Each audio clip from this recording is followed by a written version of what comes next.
Hey, Jordan, I'm so excited to film another episode of AM Radio with you today. That makes two We have of some us. great guests. Why don't you tell us a little bit about them? Yeah. So today we got an opportunity to discuss generational transitions with Martin Fong and Taressa Soto of Acord and Fong Associates. And we had an awesome conversation. What did you take from it? Gosh, there was so much. I loved really the emphasis on family, the family within the practice, the families they connect to, and the family they've built with AssetMark. All of it together had this really endearing and touching theme. Oh, yeah. And I also really loved talking with Taressa about being a young woman starting out in this business and her emphasis on the 3 I's that she shared with us. How about you? I loved the family aspect of it. He talked about, his parents being immigrants and opening a grocery store and, how they could have benefited from planning and just seeing all that come full circle. And I don't know, you couldn't have written a better story if you tried. So I loved that aspect. When he started talking about his family, he got a little choked up.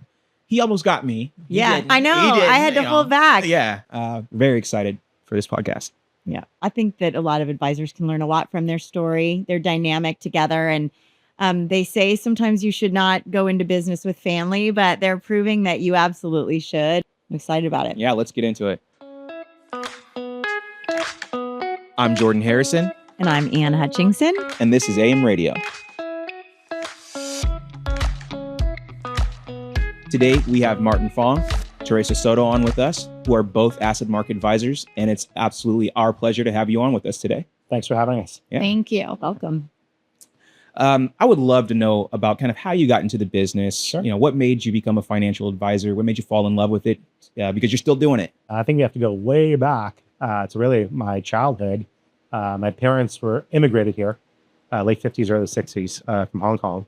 And they did what they knew how to do, which was open a grocery store. And they did that in multiple locations. We pretty much worked there every day after school, and definitely on the weekends, Friday through Sunday. And it was 4 kids, 2 parents. It was a family affair, and I really loved it. But I ended up going to college at USC, and I got that horrible phone call from my brother saying, "Hey, we need to get home. Dad had a heart attack." So I drove from USC down to Long Beach State, and then he told me the real news that Dad died. Wow, Dad handled everything. I remember flying home and just seeing everyone at the house, just a complete mess. At that point, right there, I thought, okay, someone needs to stand up and be strong. And I took that upon myself. We didn't know how to run the books. We didn't know how to do any of that. And so kind of trial by fire. Someone figured it out. Yeah. My dad's a pretty smart businessman. He acquired real estate along the way, invested really well. Real estate was all in the trust. At the office at home, what we found is on this desk was a paperwork to move the assets into the trust.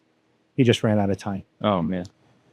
But that was a scary time because who do you turn to? We had an uncle who was helping. We called him uncle, but I'm sure he was just a family friend. I met him maybe twice. He calls me from Hong Kong. "Hey, Martin, your dad told me to help you with the money if something happens to him." I'm like, he would not ask you to help us. So then your guard's up. Who do you trust? Right. And when I found out what financial planning was, I'm like, we could use a financial planner, a trusted contact, that trusted advisor that clients could turn to in case something happened. And so I am 30 years later, now being able to share that with so many clients and other people on our firm. So you really become like a trusted part of their family when you've built this relationship over time. Yes. Everyone in the family. I've seen the kids born. I've been invited to the high school party, the college party, and now weddings. Yeah. And it's just been great to be there along the way. You started off with a family business. You own a family business again. Yeah. Taressa, how did you get introduced to being a financial planner? In college, I was thinking about what the next step would be for me. I knew that I wanted to work with people. I knew that being in something that gave me not only business independence, but personal independence was important. The 3 things, and we say this in our business, this came from one of our mentors, a mentor of Martin's, and but we call it the 3 I's. And in this business, you have impact, income, and independence. I love that. Ooh. And it doesn't come across that way when you're explaining what this business is really looks like. But after hearing really the independence that I could have professionally and personally, hearing about the impact, because I knew I always wanted to work with people and have a relationship, career, whatever it may be. And then that there's no ceiling. The work that you put in is what you get out of this business. And all of that was really exciting to me. I love that. It's awesome. So how long have you two been in each other's lives? Taressa, you're Martin's stepdaughter, right? So have you all been together for your whole life, or how long have you known each other? It feels that way. Yeah, since she was 2. So you really grew up watching Martin at work Oh, yeah. and working with clients and families. And funny enough, my mom and Martin met at work. So now it's almost like your new family grocery store. You're all involved in the business and creating Exactly. experiences for other families. How does that feel? Does it feel like you've come full circle?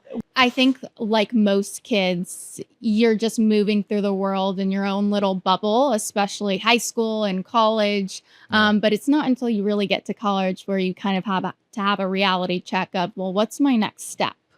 And it wasn't really until I figured out exactly what you did. It is exciting, though, to see a lot of younger women pursue this as a profession. And I know it sounds like that wasn't your original plan, but can you tell us, besides just watching Martin at work, what really drew you into it? Like the relationship, the impact?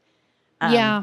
Independent. I think to your point, there's not a lot of women in this industry. Mm-hmm. And I think some of these things came to realization for me after I entered the business. When you first enter into anything, especially straight out of college, you don't know much. And I'm still learning a lot today. But I think a lot of these realizations came once I was actually in the business.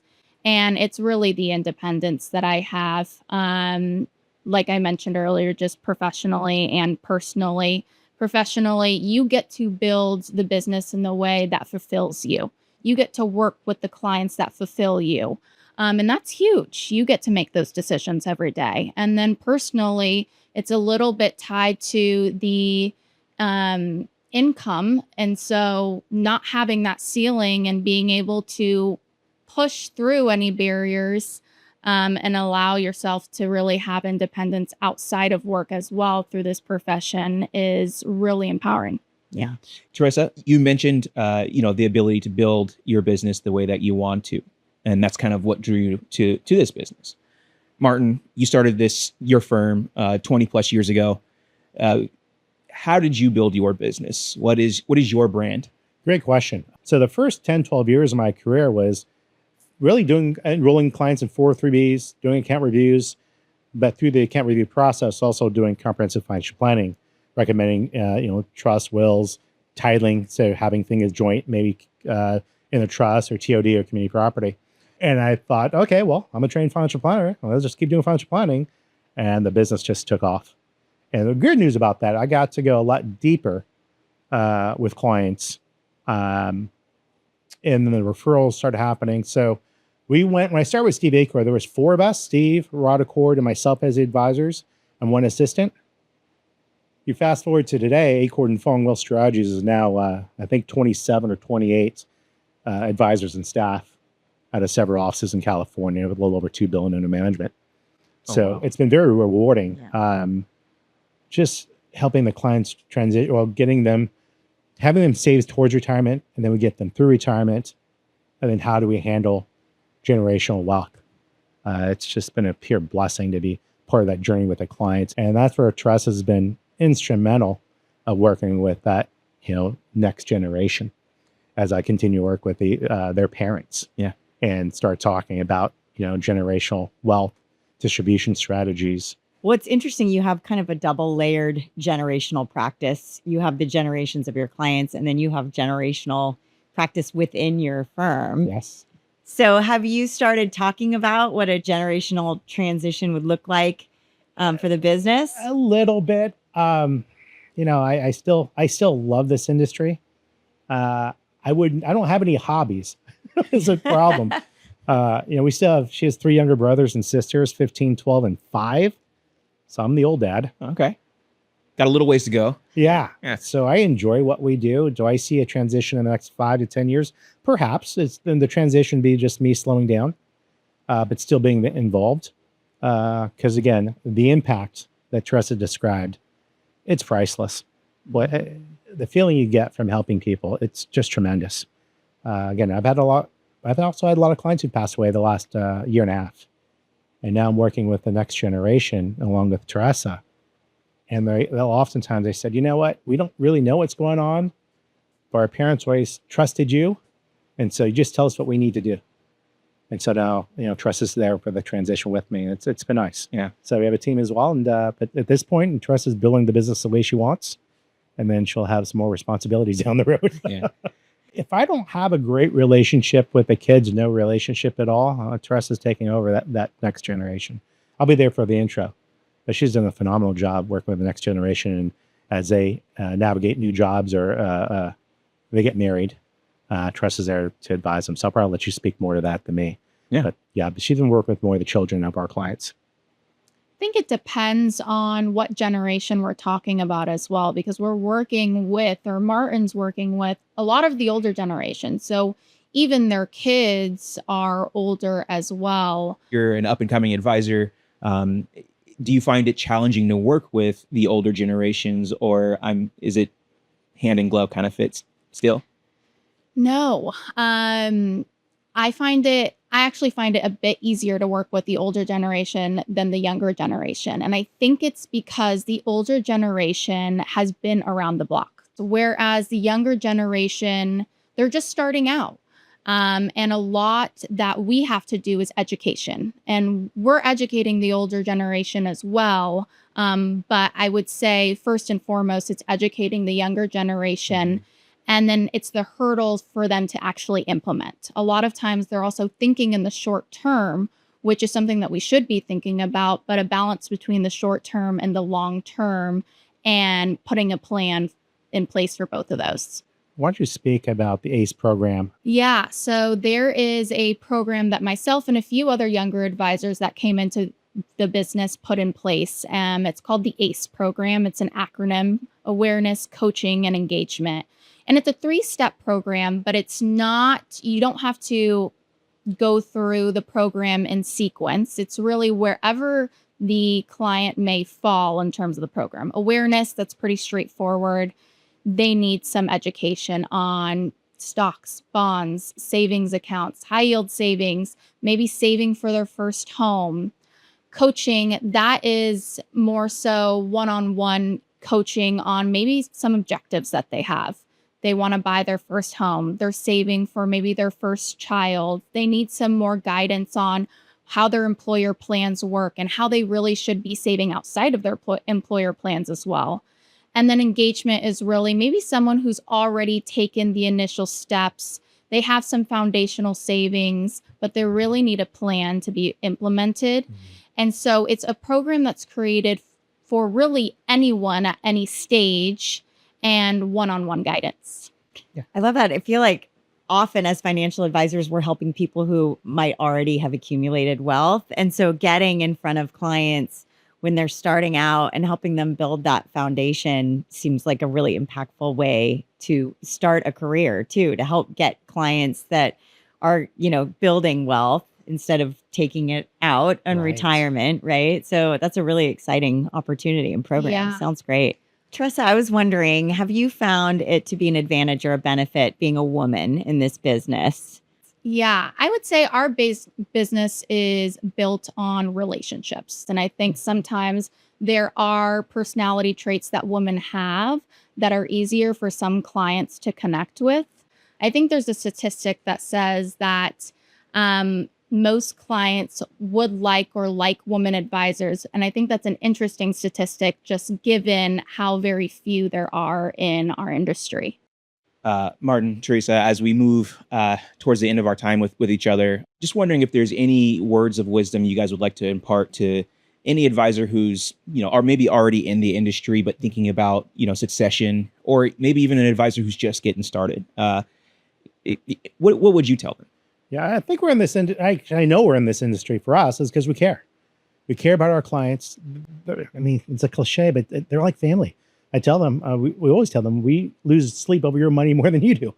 But we also want to make sure that the legacy that you've built stays intact. And so it's important to have a generational practice, because if I care about my clients and their kids, it means you also need to care about their future grandkids. And that's what's great to have Taressa Board and several other younger advisors, is they're able to carry that torch. They know we work in teams. They know the family situation, goals, objectives. And whenever I decide to step out, I know in my heart they're going to be taken care of the same way I took care of the parents and grandparents. So I like that. What about you? I think this industry can be really hard to enter alone. There's a lot of unknowns. And so if you have the opportunity to join a team, you're going to get the right mentorship that you need. You're going to be able to call on your mentors and really ask, hey, is this strategy appropriate for this client? What would you maybe recommend? I think that's part of my success, is being a part of a team and having mentors like Martin. You talk about your independence and your ability to kind of set your own schedule. How does AssetMark help you kind of reclaim some of that independence? You got 10 hours or? So what AssetMark has done is really provide turnkey solutions for us. You guys do the annual due diligence. You guys will fire managers if you need to, change the allocation, which makes our life simple. Yeah. We all have endorsed AssetMark as our preferred vendor to partner with for our clients' assets and our trusted assets. So. From a service standpoint, there are a lot of people in our industry, and you guys excel at that. We have a team, right? And we're going to talk to the same 4 people every single time. And we're not going to be asked to call this line or this line or this line, but AssetMark's going to help us find the answer and get back to us, quickly. And it's great. That is music to our ears, because, it is our mission to help you make a difference in your clients' lives. So hearing that kind of affirmation that we're doing it is really wonderful to hear. Yeah. It's been great. Some AssetMark executives are my daughter's flag football coach. Gene Bolton's husband was my daughter's soccer coach. And, Phil Manning's been a phenomenal partner with us. So again, I can't scream enough about how great AssetMark's been to our firm. So it's been great. We appreciate the love, and I'm sure they all appreciate those shout outs. So. Sure. Extended family. Yeah. This is Really a theme about families today. Really so it's really great to hear that you feel that way. Yeah. Again, thank you for joining us you. today. Yeah. Thank you. We love Thanks for having having you us. both Thank you. here. It's great. AssetMark Inc. is an investment management and consulting firm that helps independent financial advisors build great businesses. This is for informational purposes only, is not a solicitation, and should not be considered investment, legal, or tax advice. The information has been drawn from sources believed to be reliable, but its accuracy is not guaranteed and is subject to change. References to financial advisors and service providers are intended for informational purposes only and should not be considered an endorsement or recommendation of AssetMark. Each party is responsible for their own content and services. AssetMark and its affiliates may engage with providers for services. Investing involves risk, including the possible loss of principal. Past performance does not guarantee future results. AssetMark Inc. is an investment advisor registered with the U.S. Securities and Exchange Commission. This content is protected by copyright attributed to AssetMark Inc. 2025. All rights reserved.